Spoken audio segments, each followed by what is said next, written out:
Friends, आज हम जो स्टोरी एक्सप्लेन करने वाले हैं उसमें हमारा मेन लीड एक डीमन 9-tailed फॉक्स होता है, जबकि हमारी फीमेल लीड एक ह्यूमन गर्ल है जो पास्ट लाइफ में उसकी लवर थी, बट अब वो दोबारा रिबॉर्न हुई है। और हमारा डीमन तो पिछले हजारों सालों से उसका वेट कर रहा है। अब तो वो एक रिचेस्ट कंपनी का सीईओ भी बन गया। तो क्या वो हमारी फीमेल लीड को फिर से अपने प्यार में डाल पाएगा? कॉज हमारी फीमेल लीड का तो सिर्फ एक ही मकसद है, वो तो अपनी स्टेप फैमिली से अपनी मॉम की डेथ का बदला लेना चाहती है। बट हमारा मेन लीड उससे पूरी तरह से ऑब्सेस्ड है और उसे मिनट मिनट पे किस करता रहता है। इसलिए आपको ये स्टोरी बहुत इंटरेस्टिंग लगने वाली है। मेन लीड कैसे हमेशा अपने सुपर पावर से हमारी फीमेल लीड को प्रोटेक्ट करेगा, ये जानने के लिए आपको पूरा ड्रामा को लास्ट तक देखना होगा। तो चलो बिना किसी देरी के स्टार्ट करते हैं स्टोरी को। स्टोरी की स्टार्टिंग में हम हमारे मेन लीड मिस्टर बाय को देखते हैं, जो कि एक 9-tailed फॉक्स है और पास्ट लाइफ में उसकी एक लड़की ने जान बचाई थी। उसी का फेवर रिटर्न करने के लिए आया है वो। और तभी अचानक से उसकी आईज खुलती हैं और पीछे मुड़ के देखता है। तब टेम्पल में हमारी फीमेल लीड हुआन आती है। टेम्पल के प्रीस्ट उसको बताते हैं कि तुमने पास्ट लाइफ में एक फॉक्स को बचाया था, भले ही हजारों साल बीत गए, पर अब तुम्हें वो रिपे करना चाहता है। तो तुम गॉड से जो भी पे करोगी तुम्हारी वो इच्छा कंप्लीट हो जाएगी। हुआन को सोचने लगती है। देन हम पास्ट का सीन देखते हैं। बचपन में उसकी मॉम का एक्सीडेंट हो गया था और वो रो रही होती है कि मॉम प्लीज उठ जाओ। देन उस कार में से निकल के उसके डैड आते हैं तो कहते हैं डैड मॉम को बचा लो। वो टेम्पल में इस बारे में सोच ही रही थी, तभी उसके डैड चाहते हैं कि अब हमें मेन हॉल में चलना चाहिए और कहते हैं मेरे पास और कोई चॉइस नहीं थी, मुझे तुम्हें छोड़ना पड़ा और अब तुम 20 की हो गई हो, इसलिए तुम्हें कंट्री साइड से वापस शहर में लेके जा रहा हूँ, क्योंकि हमारे मास्टर ने बोला है कि घर जाने से पहले तुम्हें टेम्पल में प्रे करके आना चाहिए। तो हुआन चुपचाप मेन हॉल के अंदर चली जाती है पर गेट बंद कर लेती है। उसके डैड बाहर ही रह गए थे और वो अंदर गॉड से प्रे कर रही थी कि मेरा बाप अपने बेटे वैन और अपनी बेटी जिनरान दोनों को खो दे। डैड की मिस्ट्रेस तड़पती रहे, उसे चैन की मौत भी न मिले और अपना सब कुछ खोने के बाद डैड पागल हो जाए, मेंटल हॉस्पिटल पहुंच जाए। वहीं पे हमारा मेन लीड मिस्टर बाय खड़ा था और कहता है तुम तो बहुत इंटरेस्टिंग हो, गॉड से ऐसी विश कौन मांगता है? वो पूछते तुम कौन हो? वो उसका हाथ पकड़ के किस कर देता है कि कोई ऐसा जो तुम्हें बहुत लाइक करता है, बट वो हाथ छुड़ा लेती है। अब जब तुम्हें मेरी आइडेंटिटी पता है फिर तो तुमने मेरे बारे में ये भी सुना होगा कि मैं बचपन से अनलकी हूँ, जो भी मेरे पास आता है सब टपक जाते हैं। मिस्टर बाय कहते लगता तुम्हारे मास्टर ने तुम्हें गलत बता दिया, चलो मैं तुम्हारे बारे में बताता हूँ। और उसके क्लोज होने लगा था। वो पीछे को हो रही थी तो उसे कमर से पकड़ के अपने क्लोज कर लेता है कि मुझे लगता है तुम जन्म से लकी हो और तुम्हारी शादी बहुत ही अच्छे इंसान से होगी। वो खुद को छुड़ाने लगी थी और मिस्टर बाय अपनी सुपर पावर्स का यूज करता है। उसकी वजह से उन दोनों के चारों तरफ एक ऑरा बन गया था और उसकी आईज चमकने लगी थी। तो कहता है क्या इसके अंदर एलिक्सर नहीं है? और जैसे उसके बाल हटा के पीछे देखने वाला था तभी बाहर से उसके डैड उसको आवाज मारते हैं। तो हुआन उसे दूर करके उसे थप्पड़ मार देती है और पर्स उठा के चली गई थी। देन डैड उसे घर पे ले आते हैं तो वो एक लेडी को देख कहती है डैड क्या ये न्यू नैनी है? मेरा सूटकेस मेरे रूम में रखा हो। तो आंटी लिन कहती है मैं कोई बेबी सिटर नहीं हूँ। डैड कहते हैं तुम्हारी आंटी लिन कई सालों से मेरे साथ थी, आखिर इतने सालों तक मैं विडो थोड़ी ना बन के रहता, और आंटी लिन के साथ मेरा एक बेटा और एक बेटी भी है। हुआन कहते अच्छा तो ये मामूली नैनी नहीं है, ये एक लिव इन नैनी है। जिनरन कहते तो ऐसे कैसे बोल सकती है, मॉम इस घर की ओल्ड लेडी है। तो हुआन उसको थप्पड़ मार देती है मेरी मॉम इस दुनिया में नहीं है तो इम्पॉसिबल है कि उनकी कोई जान ले सके। जिनरन जाके डैड से शिकायत करती है तो डैड कहते हैं माना कि तुम इसको अपनी स्टेप मॉम नहीं मानती, पर इसकी थोड़ी बहुत तो रिस्पेक्ट करो, कम से कम आंटी लेनी बोल दो। हुआन कहती मैं मिस्ट्रेस को रिस्पेक्ट नहीं करती। डैड उसको थप्पड़ मारने वाले थे तो कहती खबरदार अगर हाथ भी लगाया तो। डैड वहीं रुक जाते हैं। फिर हम उसके बचपन का सीन देखते हैं जहाँ पे उसके मॉम को मारने के बाद डैड उसका भी गला पकड़ लेते हैं, पर इससे पहले उसका काम तमाम करते तभी वहाँ पर एक मिस्टीरियस आदमी आ गया था जो बताता है कि इस लड़की को कोई स्पिरिचुअल पावर प्रोटेक्ट कर रही है, अगर तुम इसे हर्ट करोगे तो उल्टा तुम्हारे साथ ही बुरा होगा। वो रुक जाते हैं तभी उन्हें कॉल आता है कि कंपनी के वेयर हाउस में कुछ हो गया। तो सोचते हैं यानी इस लड़की को मैं कुछ नहीं कह सकता अभी। जिनरन जैसे ही हुआन के मारने लगी थी डैड उल्टा उसको मार देते हैं। तो वो चिल्ला के पड़ती डैड आपने मुझे मारा, आपने तो पहले कभी नहीं मारा था। डैड कहते तुम्हारी सिस्टर ने कई सालों से कंट्री साइड में कितना कुछ सहा है, आखिर तुम्हारी हाफ सिस्टर है तमीज से पेश आओ। और सोचता है एक बार मेरा इससे काम निकल जाए फिर मास्टर का ऑर्डर मिलते इसको टपका देंगे। हुआन सोचती है ये बुढ़ा मुझे डिफेंड कर रहा है, जरूर इसके पीछे इसका कोई मकसद होगा। और जिनरन से कहती है देखा तुमने, तुम्हारे प्यारे डैड ने तुम्हें थपड़ा दिया। देन अपना बैग लेके अंदर चली जाती है। जैसे वो लोग बैठते हैं ऊपर से उनके ऊपर कपड़े फेंकने लग जाती है। जिनरन कहती है ये सब मेरे हैं, तुम मेरे रूम में घुस गई।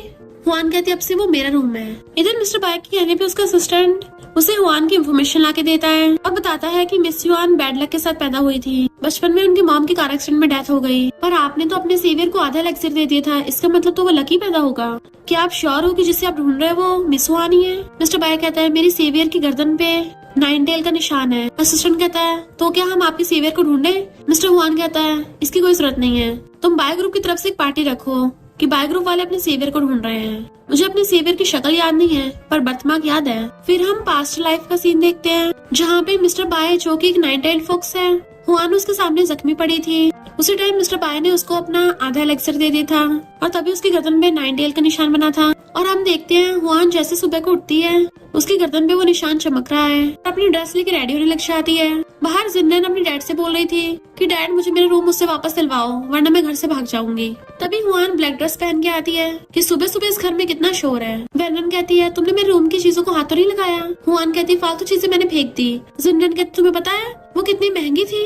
हुआन कहती है ये मेरा घर है तो मुझे कुछ भी बाहर फेंकने से पहले तुमसे पूछने की जरूरत नहीं है। अगर तुम लोगों को प्रॉब्लम है तो मैं कंट्री साइड वापस ले जाती हूँ। डैड कहते कोई बात नहीं, फेंक दिया तो जाने दो और उल्टा जिन्नन को डांटते हैं। फिर वो अपनी मॉम के लिए अगरबत्ती चला रही थी और कहती है सॉरी मॉम, मैं इतने सालों से आपसे मिलने नहीं आ पाई। चिंता मत करो, मैं वो सब भूली नहीं हूँ। जिन लोगों ने आपको और मुझे हर्ट किया था मैं उन्हें छोड़ूंगी नहीं। इधर जिन्नन फैल रही थी कि जब से वो आई है तब से आप लोग मुझ पे ध्यान नहीं दे रहे हो। आपने तो कहा था आप मुझसे सबसे ज्यादा प्यार करते हो। आंटी लिन कहती है तुम्हारे डैड ये सब तुम्हारे लिए कर रहे हैं। जिन्नन कहती है मास्टर ने तो बचपन में ही उसका गुड लक मेरे साथ एक्सचेंज कर दिया था जिस वजह से लोग उसे कंट्री साइड में अनलकी बोलते हैं, तो फिर उसे डरना क्यों है? आंटी लिन कहती है तुम्हारे मास्टर का जादू अभी कंप्लीट नहीं हुआ है। जिन्नन अभी भी गुस्सा थी तो आंटी लिन उसको इनविटेशन कार्ड दिखाती है जो कि बाय ग्रुप की तरफ से था। वो खुश हो जाती है, ये तो शहर की सबसे रिचेस्ट फैमिली है, वहाँ तो कितने रिच लोग आएंगे। आंटी लिन कहती है तुम्हारे डैड ने बोला है स्पेशली मैं तुम्हें लेके जाऊँ। अब तुम्हें पता चल गया वो तुमसे सबसे ज्यादा प्यार करते हैं। पर हुआन ये सब कुछ सुन लेती है। वो सब लोग बाय ग्रुप की पार्टी में जा रहे थे। जैसे हुआन अंदर जाने लगती है सिक्योरिटी गार्ड उसको रोक देता है कि पहले इनविटेशन कार्ड दिखाओ, उसके बिना अंदर नहीं जा सकती। तभी मिस्टर बाय की कार वहाँ पे पहुँच जाती है। असिस्टेंट कहता है हमने तो उसकी यू फैमिली को भी इनविटेशन लेटर दिया है तो वो अंदर क्यों नहीं जा रही? मिस्टर बाय कहता है यू फैमिली में अभी इसके डैड का राज चलता है जो इसे लाइक नहीं करता। और फिर वो एक घंटे को देखने लग गया था कि मैंने हजारों सालों से उसका वेट किया है तो उसे ढूंढ ही लूंगा। और हम पास्ट लाइफ का सीन देखते हैं। हुआन पूरी जख्मी हुई पड़ी थी और उसे गोद में उठा के लेके जा रहा था। तब उसे वही वाली बैल देने लग गई थी बट उसके हाथों से छुटके गिर गई थी और मिस्टर बाय की आंखों में से आंसू टपक रहे थे। प्रेजेंट में हुआन सिक्योरिटी गार्ड से कहती है आज की पार्टी मिस्टर बाय के सेवियर को ढूंढने के लिए रखी गई है ना, तो मैं ही मिस्टर बाय के सेवियर हूँ। मिस्टर बाय को तो देखने लग जाता है। वो सिक्योरिटी गार्ड को कहती है क्या हुआ, मुझ पे विश्वास नहीं हो रहा? सिक्योरिटी गार्ड कहते हैं मिस्टर बाय के सेवियर के ऊपर नाइन-टेल का बर्थमार्क है, अगर तुम सच में सेवियर तो दिखा दो हमें वरना हम तुम्हें अंदर नहीं जाने दे सकते।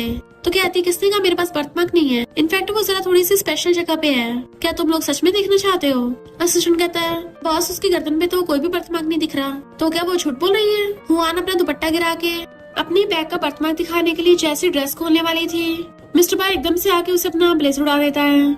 एक लड़की को ऐसे कपड़े नहीं उतारने चाहिए, अच्छी बात नहीं है। हुआन कहती है तुम तो वही टेंपल वाले हो। मिस्टर बाय सिक्योरिटी गार्ड्स को कहता है ये मेरी गेस्ट है, इसको अंदर जाने दो। हुआन को मिस्टर बाय की आइडेंटिटी तो पता नहीं थी और कहती है तुम इन लोगों को बेवकूफ बना रहे हो। मिस्टर बाय उसके कान में कहता है अगर तुम फेक बर्थमार्क दिखा के सीओ की एक्स लवर बन सकती हो तो फिर मैं क्यों नहीं कर सकता? पार्टी में डैड जिन्नन से कहते हैं तुम्हें सब याद है ना? वो कहती है हाँ डैड, मुझे पार्टी में सबका टेंशन अपनी तरफ खींचना है। तो डैड सोचते हैं मैंने मास्टर से हुआन का गुड लक इसमें ट्रांसफर करा दिया तो इसी गुड लक का सहारा लेके बाय ग्रुप को हम अपने अंडर में कर लेंगे। तभी वहाँ पर किसी की एंट्री होती है तो सब लोग उसे देखने लग जाते हैं, वाह कितनी ब्यूटीफुल है, कहीं ये मिस्टर बाय के सेवियर तो नहीं? जिन्नन कहते हैं सो ही नहीं सकता। तो वो गर्ल्स कहती हैं इसने जो कपड़े पहन रखे हैं वो बाय ग्रुप ने लास्ट मंथ 30 मिलियन के बाय किए हैं, तो अगर ये सेवियर नहीं है फिर कौन है? जैसे वो लोग पलट के देखते हैं उनके होश उड़ जाते हैं क्योंकि हुआन आ रही होती है। इनफैक्ट हुआ कुछ यूं था कि मिस्टर बाय ने उसे पकड़ अपनी बाहों में भर लिया कि लगता है हम दोनों लायर्स एक दूसरे के लिए बने हैं। उसे किस कर देता है पर वो धक्का मार देती है। मिस्टर बाय कहता है तुम क्या पार्टी में ये ड्रेस पहन के जाओगी? वो पूछती है क्यों, कोई प्रॉब्लम है? तो कहता है ये अच्छी तो है पर तुम्हारे लिए मैंने एक न्यू प्रिपेयर करवाई है। और हुआन उसी की दी हुई ड्रेस पहन के आई थी। जिन्नन उसका रास्ता रोकती है। डैड पूछता है तुम बाय ग्रुप की पार्टी में क्यों कर रही हो? वो कहती है तुम सब आ सकते हो तो मैं क्यों नहीं? आंटी लिन कहती है बाय ग्रुप कोई मामूली नहीं है, अगर कुछ गड़बड़ हो गई तो हमारी किन फैमिली को भरपाई करनी पड़ेगी। जिन्नन कहती है ये ड्रेस तो बाय ग्रुप वालों ने खरीदी थी, तुम्हारे पास कैसे आई? कहीं तुमने चुराई तो नहीं है? आंटी लिन कहती है मुझे तो इस विलेजर लड़की पे पहले से शक था, उतारो इसे। जैसे उसके कपड़े को टच करती है वो कहती है खबरदार अगर हाथ लगाया तो। क्या तुम्हें मेरे जैसे लड़की से डर नहीं लगता? उल्टा तुम्हारी फैमिली को नुकसान होगा और तुम लोग अपना सब खो दोगे। वो लोग रुक जाते हैं। डैड कहते हैं तुमने बाय ग्रुप वालों की ड्रेस ली है तो उनको वापस कर दो। वो कहती है ड्रेस की चिंता मत करो, ना मैंने हथियाई और ना चुराई है, किसी ने खुद अपनी मर्जी से दी है। जिन्नन कहती है 30 मिलियन की ड्रेस वाला कौन किसको देता है? तुम तो ऐसे बोलो जिस तुम्हें देने वाला बाय ग्रुप का प्रेसिडेंट हो। हुआन कहती है हाँ हो सकता है कि वो प्रेसिडेंट ही हो वो उधर है, अगर तुम्हें जानना है तो उससे जाके पूछो।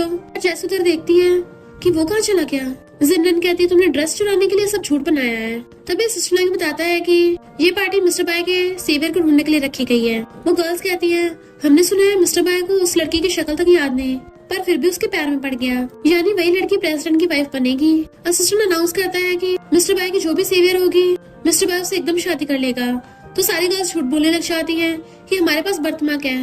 नहीं, मैंने मिस्टर बाय को बचाया है। देन उन सारे लड़कियों के चेकअप होता है, यानी कि उनके बर्थमार्क को मिटा के देखते हैं और सबका हट जाता है। जिन्नन अपना वाला दिखाती है, असिस्टेंट हटा के देखता है बट उसका हटता ही नहीं। तो लोग बातें करने लग जाते हैं इसका बर्थमार्क रियल है कि यही सेवियर है। और फिर वहाँ पे मिस्टर बाय की एंट्री होती है जो कहता है क्या तुम्हें याद है तुमने मुझे कैसे बचाया था। जिन्नन कहती है मुझे याद नहीं रहा, पर बचपन से मुझे ये वाला बर्थमार्क है। असिस्टेंट कहता है बॉस हो सकता है यही वो लड़की जिसे आप ढूंढ रहे हो।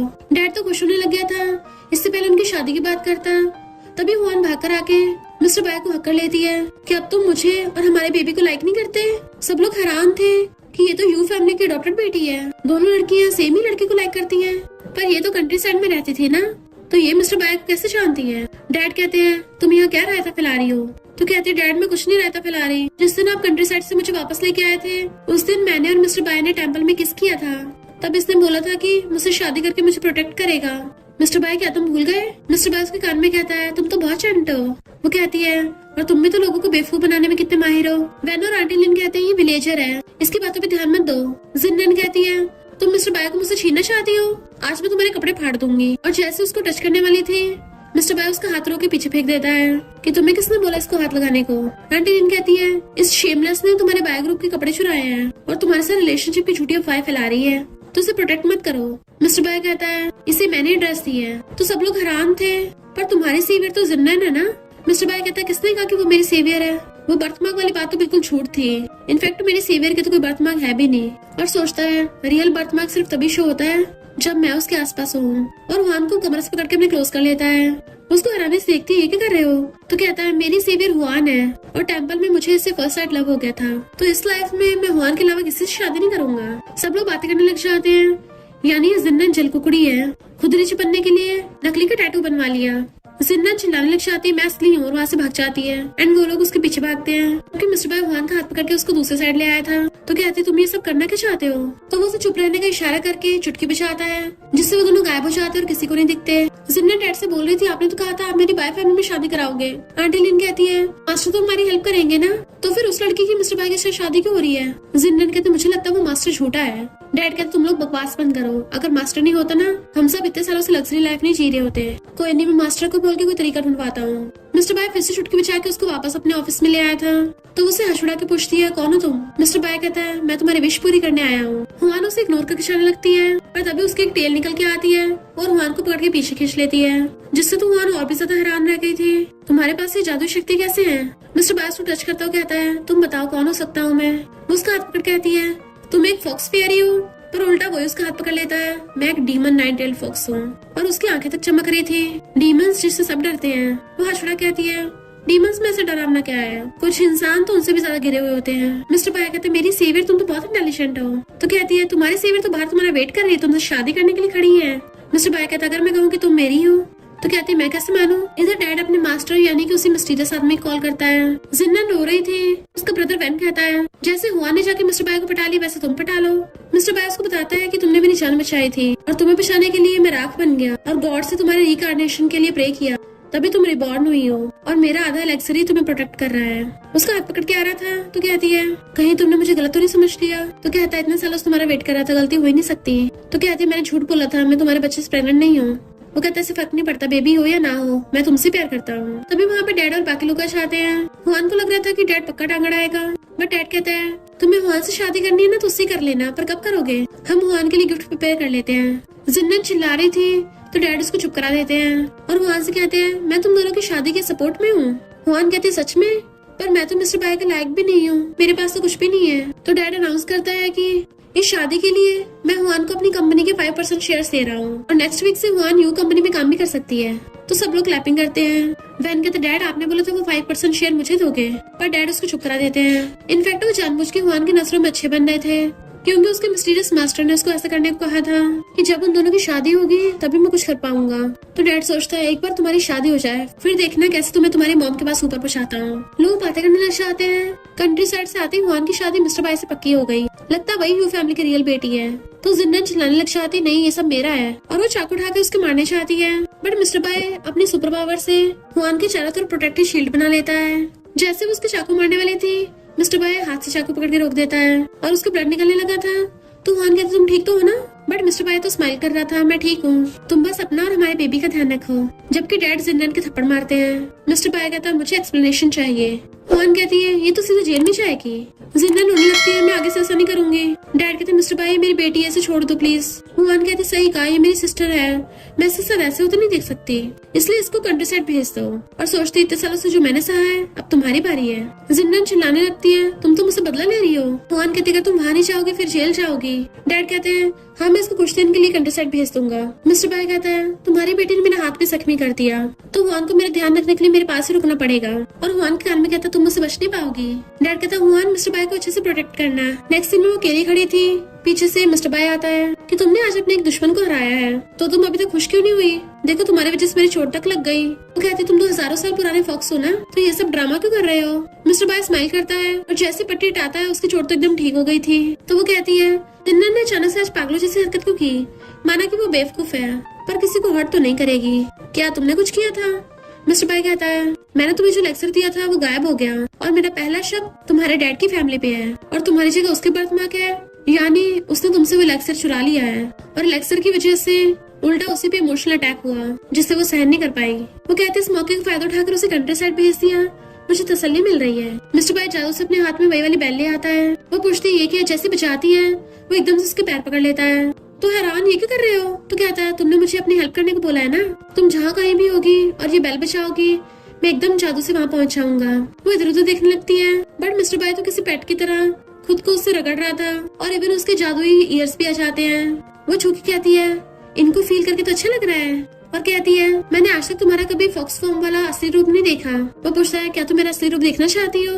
वो हाँ करती है बट मिस्टर बाय को प्रीस्ट की बात याद आती है जिन्होंने बताया था कि तुमने ऑलरेडी अपना आधा लेक्चर खो दिया है और अगर तुम किसी इंसान के सामने अपना जादू करोगे तुम्हारी पावर्स और तुम्हारा लाइफ स्पैन कम होता जाएगा। बट कहता है अगर तुम देखना चाहती हो तो मैं जरूर करूंगा। देन वो अपने 9-tailed फॉक्स वाले रूप में आ जाता है। हुआन उसे देख के स्माइल करती है और फिर कहती है तुम तो 9-tailed फॉक्स डीमन हो ना, फिर तुम्हारी सिर्फ 8 टेल्स क्यों है? फिर वो अपने इंसानी रूप में आके बताता है कि एक लड़ाई के दौरान मैंने अपनी एक टेल खो दी थी। और हम उनके पास्ट लाइफ का सीन देखते हैं जहाँ पे मिस्टर बाय की किसी और के साथ सुपर पावर वाली फाइट चल रही थी। हुआन वहाँ पे आती है, मिस्टर बाय का ध्यान उसकी तरफ हो गया था, उसी का फायदा उठाकर सामने वाला अटैक कर देता उस पे। हुआन भाग के जाकर उसको उठाती है पर वो दुश्मन मिस्टर बाय पे अटैक करने लगा था अपनी पावर से, तो हुआन आगे चाहती है और उसकी आइस बंद हो गई थी। तो प्रेसिडेंट भी कहता है जब तक तुम मेरे साथ तो मुझे दर्द नहीं होता। इधर हम जिन्नन को देखते हैं जिसको एक लड़का रूम में बंद करके मजे लेने लगा था। मॉर्निंग में हुआन ब्रेकफास्ट कर रही थी, जैसे मिस्टर बाय आता है उसे देखती रह जाती है बट वो उसके क्लोज आके वो जो मुंह में डाल के ब्रेड खा रही थी उसी को जाके माउथ टू माउथ खाने लगा था। तो वो नर्वस होती है और फिर जादू से एक जगह पे ले आता है कि तुम्हारे लिए मैंने गिफ्ट प्रिपेयर किया है। मिस्टर बाय के बॉडीगार्ड्स जिन्नन से वहाँ पे काम करवा रहे थे, वो काम करने से मना करती है तो मिस्टर बाय अपनी पावर यूज करता है और वो फिर से काम करने लग जाती है। तो वो हंस पड़ती है। मिस्टर बाय कहता तुम हंसती हो, बहुत अच्छी लगती हो। वो कहते तुम मेरी इतनी हेल्प क्यों कर रहे हो? क्या रिपेयर करने के लिए? इसकी जरूरत नहीं है। वो कहता है इसलिए कर रहा हूँ क्योंकि मैं तुम्हें लाइक करता हूँ। तो वो नर्वस होकर जाने लगती है और फिर वहाँ खड़ी होकर अपने बचपन के सीन याद करने लगी थी क्योंकि उसकी मॉम की डेथ के बाद उसके डैड ने उसको ऐसे छोड़ दिया जहाँ पे वो बिल्कुल अनाथ बन के रहती थी, उसके पास कोई भी नहीं था और उस टाइम पे वो बस एक छोटी सी बच्ची थी। उसे एक वक्त का खाना खाने के लिए भी लोगों से बैक करना पड़ता था पर वो लोग उसे भगा देते थे कि तुम बहुत अनलकी हो। मिस्टर बाय पूछता तो तुम भूखी रहती थी? फिर वो बताती है कि जब मुझे कोई खाना नहीं देता था तो मैं पेड़ पे से फ्रूट्स तोड़ के खाने लग जाती थी। ट्री की ओनर आके मुझे चोर समझ के मारने वाली थी पर फिर जब देखा मैं एक बच्ची हूँ और मेरे पेट में गुड़गुड़ हो रही है तो मुझे अपने घर पे ले गई और बहुत सारा खाना खिलाया। तो कहती सिर्फ मेरी ग्रैंडमा मुझे डिसलाइक नहीं करती थी, मेरे साथ रहती थी। तभी वहाँ पे ग्रैंडमा लड़ाती हुई आने लगती है कि कौन है घर पे। हुआन कहते मुझे जल्दी यहाँ से ले चलो। तो मिस्टर बाय उसे गायब करके ले जाता है। उसे लेके दूसरी जगह पे टेलीपोर्ट हो गया था। वो उसके क्लोज से तो दूर हो जाती है। वो पूछता तुम अपनी ग्रैंडमा से नहीं मिलोगी? तो कहती जब तक मेरा काम कंप्लीट नहीं होगा मैं वापस नहीं जाऊंगी, पर तुम मेरी हेल्प कर रहे हो। मिस्टर बाय अपने लिप्स पे इशारा करता है अगर तुम मुझे किस करोगी तो शायद और ज्यादा करूँ। वो मुंह फेर लेती है तो कहता है मुझे दूसरों को फोर्स करना पसंद नहीं है। तो उसको पकड़ के खींच लेती है और किस करने लग जाती है। फिर क्या मिस्टर बाय उसे पकड़ के किस करने लग जाता है पर वो एकदम से दूर हो जाती है। मिस्टर बाय कहता है एकदम स्वीट किस था तुम्हारी तरह। देन वो लोग देखते हैं जिन्नर संभालने के वहाँ पे पहुंच गई। मिस्टर बाय अपनी जादुई पावर से उसकी बॉडी में से लेक्सर निकालने लगता है, पर उल्टा उसी को खून की उल्टियाँ चाहती है। कहता है लेक्सर निकालने के लिए मेरी पावर इनकम्प्लीट है, तो हमें कोई और प्लान बनाना होगा। हुआन को देख आंटी लिन कहती तुम वापस आ गई। वो कहती मैं क्यों नहीं आऊंगी, मेरा घर ही है। डैड कहते तुम भी खाना खा लो। तो कहती मुझे तुम नमूनों के साथ नहीं खाना। वैनुस चिढ़ रहा था तो कहती है कल से मैं कंपनी में काम करने के लिए चाहूंगी। डैड कहते तुम्हें बिजनेस के बारे में पता नहीं है, पहले किसी को तुम्हें सिखाने के लिए भेजूंगा। वो कहती है तुमने पार्टी में सबके सामने बोला था मुझे शेयर्स दोगे, कंपनी में जाने दोगे, कहीं ऐसा तो नहीं तुम अब अपनी बातों से मुकर रहे हो। वैन कहता मिस्टर बाय तेरी शादी हो रही है, चुपचाप वहीं रह, कंपनी में घुसने की हिम्मत मत कर। हुआन कहती वो कंपनी मेरी मॉम ने स्टार्ट की है तो मैं क्यों नहीं चाहूंगी, और डैड अगर तुमने मना किया तो मैं मिस्टर बाय को बता दूंगी। तो डैड कहते ठीक है तुम जा सकती हो, और वैन तुम अपनी सिस्टर का ध्यान रखना। तो हुआन खुश होती चाहती है।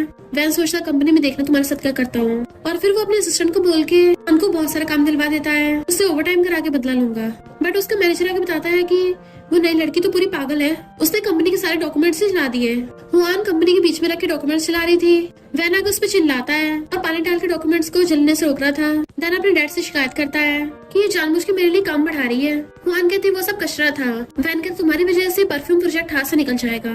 तो कहती है अगर वो प्रोजेक्ट मैं ले लूं तो। वो कहता है वो इम्पोर्टेंट प्रोजेक्ट आज तक किसी को नहीं मिला, तुम्हें कहाँ से मिल जाएगा। तो कहती है अपने दिमाग का इलाज करा ले। डैड कहते काम कोई मजाक नहीं है। तो कहते मुझे 3 दिन दो, मैं ये प्रोजेक्ट ला के दे दूंगी। अगर 3 दिन में नहीं ला पाई तो शेयर्स वापस करके कंपनी छोड़ दूंगी, बट अगर प्रोजेक्ट ले आई तो मुझे वैन की जगह जनरल मैनेजर की पोजीशन चाहिए। हुआन प्रोजेक्ट की बात करने के लिए चाहती है, रिसेप्शनिस्ट उसको मना करके भेज देती है। और जैसे घर आती है तो वैन कहता है क्या हुआ, मिला नहीं, और हंस रहा था क्योंकि उसने पहले उस आदमी को पैसे देकर और उसके साथ ड्रिंक करके उसे अपनी तरफ कर लिया था। नेक्स्ट दिन में वैन डैड से कहता है 3 दिन पूरे हो गए और वो अभी तक प्रोजेक्ट नहीं लेके आ पाई, इसका मतलब मैं जीता। डैड उसको शेयर्स देने वाले थे तभी हुआना चाहती है। वैन कहता हार मानने के लिए आई हो, शेयर्स मुझे दे दो। तो कहती कौन हार मान रहा है, मैं कॉन्ट्रैक्ट ले आई हूँ। वैन कहता है तुम्हें हाउ ग्रुप का सीईओ कैसे मिला। तो कहती किसने कहा कि मैं हाउ ग्रुप के बॉस के पास गई थी, मैं स्टार परफ्यूम स्टूडियो के पास गई हूँ। तो सारे बोर्ड मेंबर्स हैरान हो चाहते हैं, स्टार परफ्यूम स्टूडियो तो बहुत ज्यादा बड़ा है, शहर का बेस्ट स्टूडियो है, हाउ कंपनी से भी बड़ा। वैन तो मानने को तैयार ही नहीं था, पर जैसे कॉन्ट्रैक्ट दिखता है उसके होश उड़ जाते हैं। तो कहता है जरूर इस कॉन्ट्रैक्ट में गड़बड़ होगी। वो कहती है तुमसे नहीं हो पाता इसका मतलब ये नहीं किसी से भी नहीं हो पाएगा। हुआन तब रिवील करती है कि स्टार परफ्यूम स्टूडियो मेरा ही है। तो सब हैरान हो जाते हैं और कहती है वैन मैं तो तुम्हें दिखाने के लिए वो कंपनी में गई थी क्योंकि तुमने वहाँ पे अपना बंदा भेजा था ना मुझ पे नशा रखने के लिए। वैन गुस्से में क्योंकि वो शर्त हार गया था और डैड को मजबूरी में हुआन को कंपनी का जनरल मैनेजर अनाउंस करना पड़ता है। फिर वैन गुस्से से फाइल्स फेंक रहा था। हुआन आकर कहती है कि कचरा फैला दिया। वो पूछता तुम यहाँ क्यों हो। तो कहती है अब से मैं जनरल मैनेजर हूँ तो ये ऑफिस मेरा है, इसलिए अपना सामान पैक करके निकलो यहाँ से, और मुझे जरा प्यास भी लगी है तो मेरे लिए पानी दे दे जाना। तो वैन गुस्से से अपने असिस्टेंट को पकड़ लेता है और उसके कान में कुछ प्लान बताता है। वो कहता है पर उसके साथ तो बाय फैमिली है। वैन कहता मुझे नहीं पता, मुझे बस हुआन से बदला चाहिए। और फिर इम्पोर्टेंट मीटिंग का बोल के उसे अपने साथ कुछ लोगों से मिलवाने के लिए आता है। वो आदमी से ड्रिंक करने को बोला था तो हुआन उसके मुंह पे फेंक के मार देती है। वैन उसके कपड़े साफ करने लग जाता है और उसे कहता है ये तुम क्या कर रही हो, पर वो ड्रिंक उठाकर उसके मुंह पे फेंक के मारती है। वैन कहता तू मेरी इज्जत नहीं करती कोई बात नहीं, पर ये सब हमारी कंपनी के पार्टनर्स हैं, तुम इनकी बेइज्जती नहीं कर सकती। हुआन कहती है तभी तो यू कंपनी नीचे जाती जा रही है क्योंकि तुमने ऐसे नमूनों के साथ जो पार्टनरशिप कर रखी है। वो गंजा बोलने लग जाता है तो बॉटल उठा के उसके सिर पे फोड़ देती है और फिर कहती सॉरी मेरे हाथ से फिसल गई। देन अपने पर्स उठा के स्टाइल मारती चली जाती है। तो वो गंजा वैन को पकड़ लेता है। वैन कहता चिंता मत करो, बच के नहीं जा पाएगी। हुआन जैसे एलिवेटर में जाने लगी थी उसे कोई बेहोश करके ले जाता है और उसे गंजे के रूम में छोड़ दिया था जो उसे चिपटने लग जाता है। हुआन खुद को बचाने की कोशिश कर रही थी तभी मिस्टर बाय आकर अपनी सुपर पावर से उस गंजे को गायब कर देता है। पर हुआन बिना देखे मार रही होती तो उसे कहता तुम ठीक तो हो ना। वो उसे पकड़ लेती है।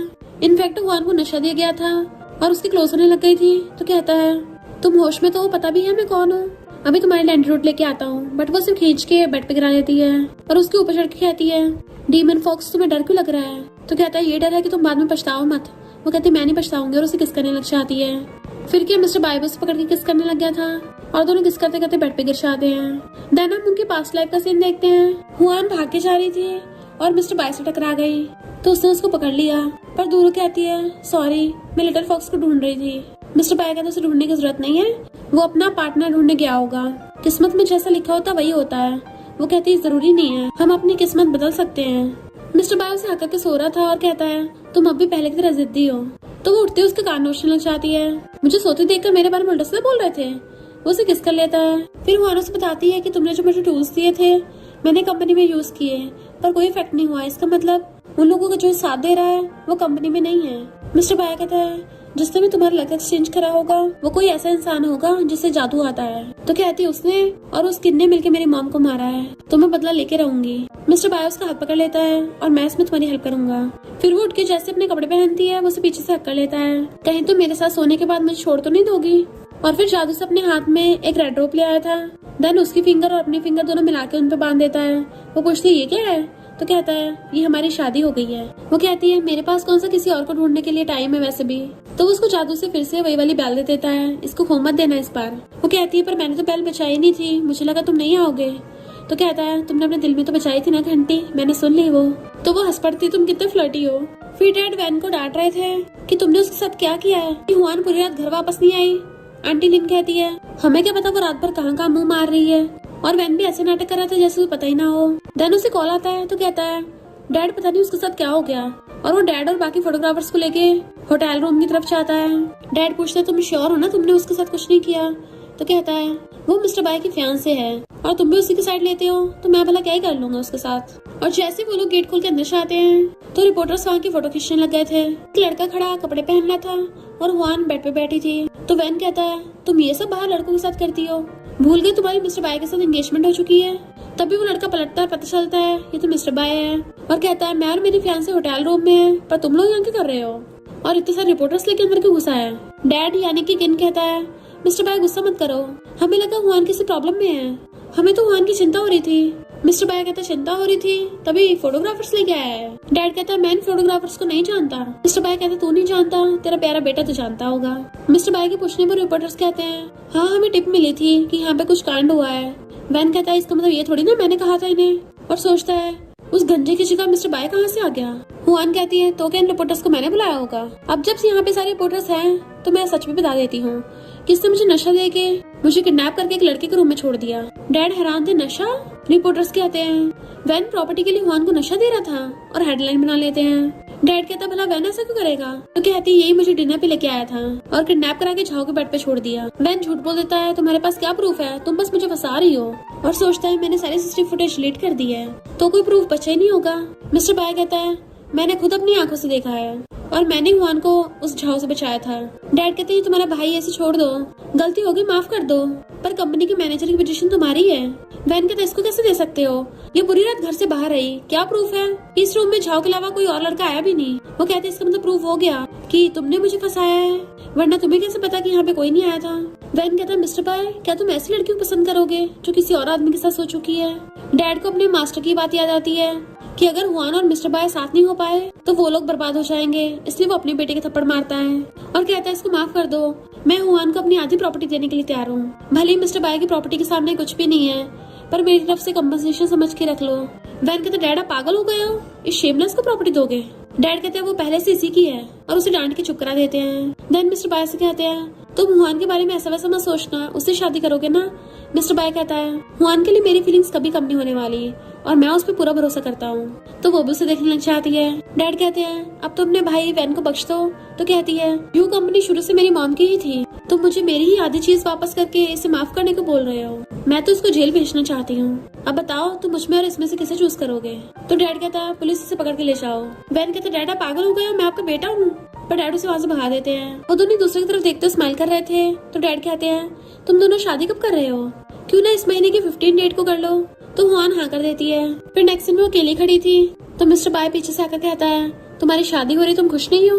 तो कहती है तुमने कब से किसी लड़की के रूम में घुसने वाला जादू सीख लिया।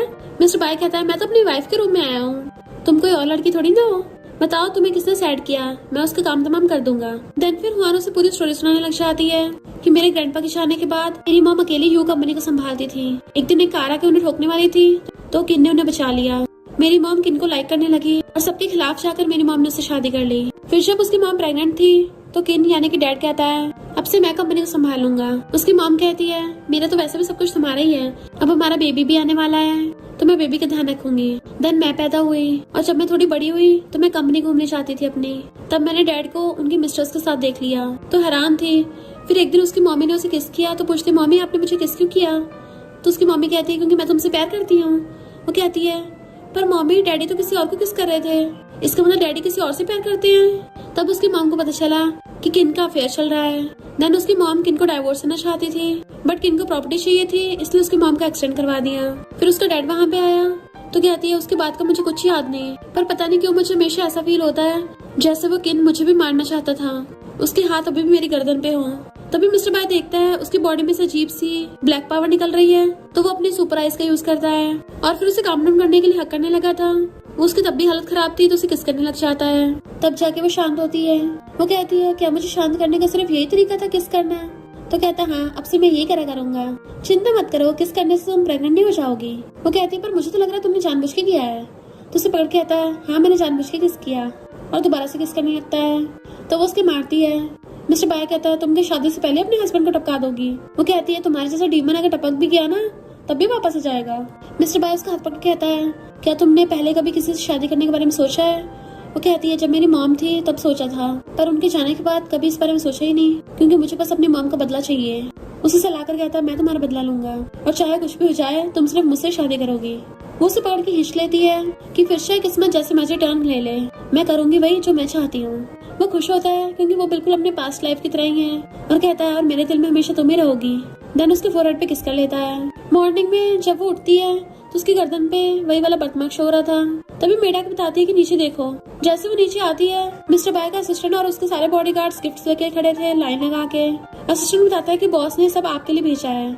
इनफैक्ट उसमें बहुत सारी एक्सपेंसिव ज्वेलरीज थी। इतनी एक्सपेंसिव चीजें देख के तो इन लोगों के होश उड़ जाते हैं। डैड कहते हैं ये तो एक एक चीज मिलियंस की होगी।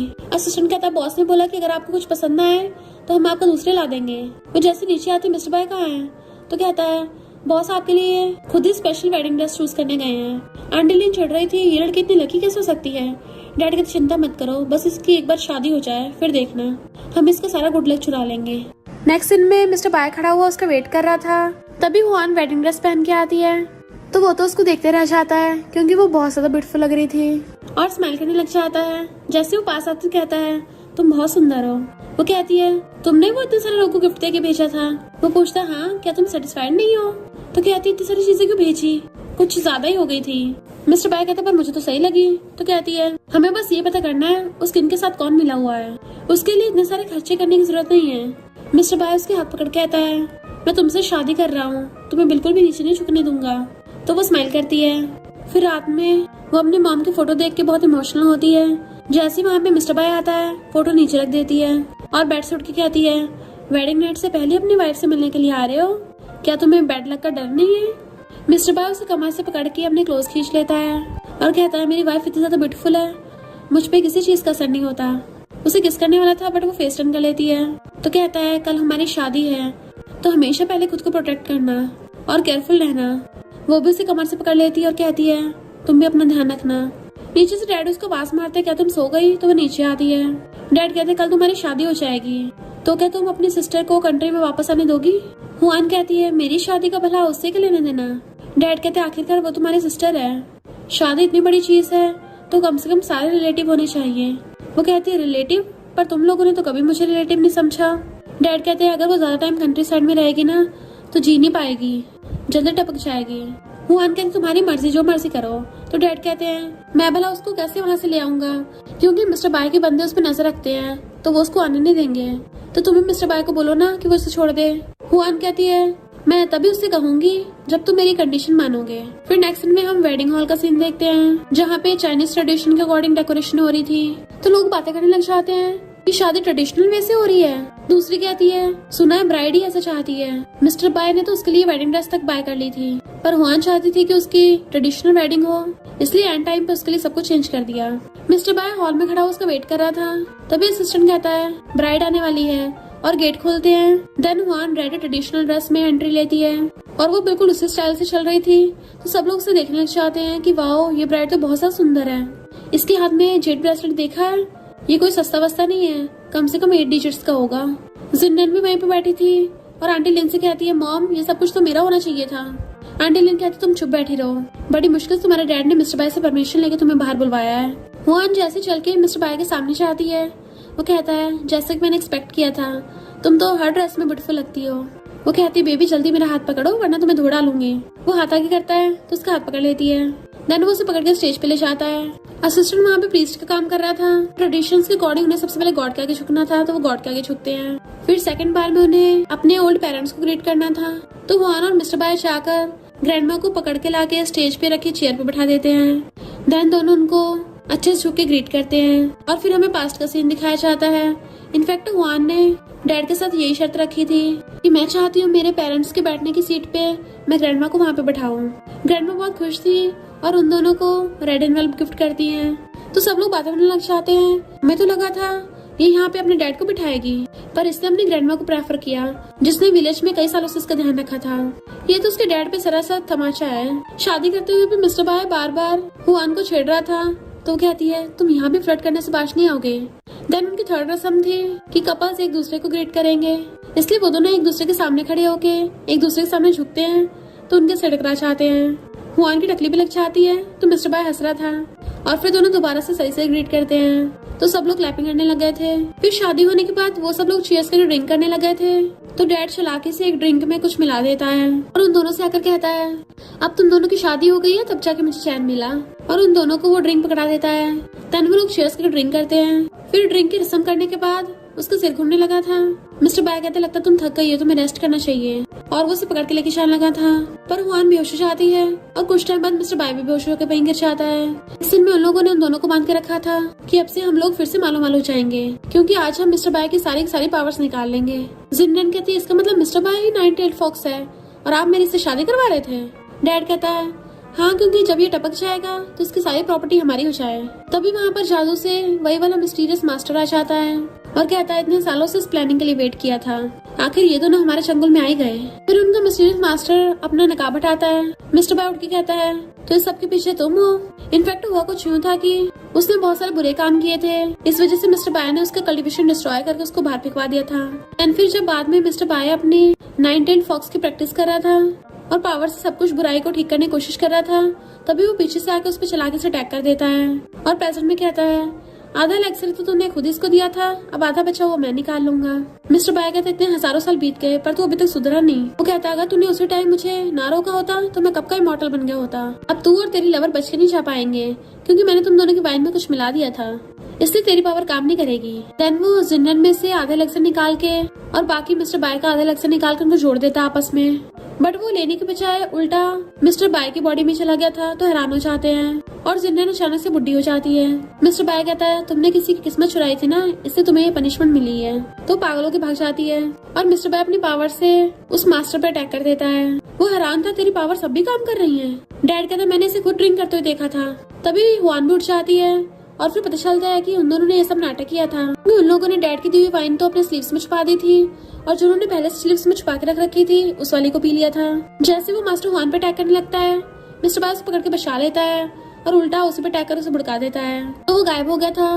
मिस्टर बाय को उल्टी आती खून की। वो पूछती क्या हुआ, तो कहता कुछ नहीं, अगर तुम मुझे किस करोगे मुझे दर्द नहीं होगा। जैसे ही हाथा करती है उसे लगता है कि वो गुस्सा करेगी, पर वो तो उसे पकड़ के किस करने लग जाती है। मिस्टर बाय हैरान और कहता है मुझे अब सच में दर्द नहीं हो रहा। वो पूछते तुम कहाँ जा रहे हो, तो कहता है यहीं रुको, मैं कुछ बचा हुआ काम निपटा के आता हूँ। तो कहती है मैं तुम्हारा वेट कर रही हूँ। मिस्टर बाय कहते चिंता मत करो, अभी तुम्हारी वेडिंग नाइट बची है, तो मैं इतनी जल्दी टपकने वाला नहीं हूँ। जिन्नन पागलों की तरह रो रही थी, तो आंटी लिन डैड से कहती है अब हमारी बेटी की शादी कैसे होगी। वो कहता मुझे क्या पता, तुम सबके सब हर चीज को लेके मेरे पास आ जाते हो। आंटी लिन कहती मैंने तुम्हारे 2 बच्चों को जन्म दिया। तो कहता है और दोनों नालायक निकले। तभी वहाँ पर हुआन पुलिस लेके आ जाती है। इनफैक्ट मिस्टर बाय ने उसको पहले ही उस एक्सीडेंट की रिपोर्ट फाइल देती थी, तो कहती है ये तो इस चीज का प्रूफ है कि किन्ने मेरी मॉम को मारा। वो कहता मुझे पता तुम्हें हेल्प लेना पसंद नहीं है, पर हमारे पास ज्यादा टाइम नहीं बचा, इसलिए हुआन ने वो सबूत पुलिस को दे दिया था। तो पुलिस डैड को अरेस्ट करके लेके जाने लगती है। वो कहती है तुम इसी के लायक हो। वो लोग चिल्लाते हैं जिन्नन उसे डैड बोल रही थी, तो पुलिस वाला कहता है बुढ़िया वो तो तुम्हारी बेटे की उम्र का है और तुम उसे डैड बोल रही हो। तो वो तो पागल होकर वहीं भुड़क जाती है। इधर मिस्टर बाय ने उस मास्टर को घेर लिया था कि हजारों साल पहले तूने मेरी हुआन को मारा था ना, आज उसका हिसाब किताब होगा, और उसका गला पकड़ लेता है। उन दोनों में सुपर पावर्स की फाइट होने लगी थी, तभी वहाँ पर उनके प्रीस्ट आ जाते हैं। इनफैक्ट गॉड उनको पनिशमेंट देने वाले थे। वो दुश्मन बचने की कोशिश करता है, मिस्टर बाय से पकड़ लेता है। इधर हुआन को बहुत टेंशन हो रही थी क्योंकि मौसम बहुत ज्यादा खराब था। वो बेल बजाती है बट मिस्टर बाय वहाँ पे आ ही नहीं रहा था, तो रोने लग जाती है कि तुमने तो कहा था जब मैं बेल बजाऊंगी तुम आओगे, तो कहाँ हो, आते क्यों नहीं। और बाकी जाके गेट खोलती है तो बाहर मिस्टर बाय खड़ा था और उसे पकड़ लेता है। तो कहती है तुम ठीक हो। वो कहता है मेरी इतनी सुंदर ब्राइड घर पे बैठी है तो मैं वापस क्यों नहीं आऊंगा, पर शायद बस थोड़ा टाइम कम बचा है। वो पूछते क्या मतलब, तभी मिस्टर बाय एशेस में कन्वर्ट होकर गायब हो जाता है। नेक्स्ट सीन में हुआन की आइज खुलती है इस सपने के साथ। असिस्टेंट जैसे ही आता तो उससे पूछती है कि मिस्टर बाय के बारे में कुछ न्यूज मिली, बट असिस्टेंट बताता है कि मिस्टर बाय अपनी प्रॉपर्टी आपके नाम पर कर गए हैं।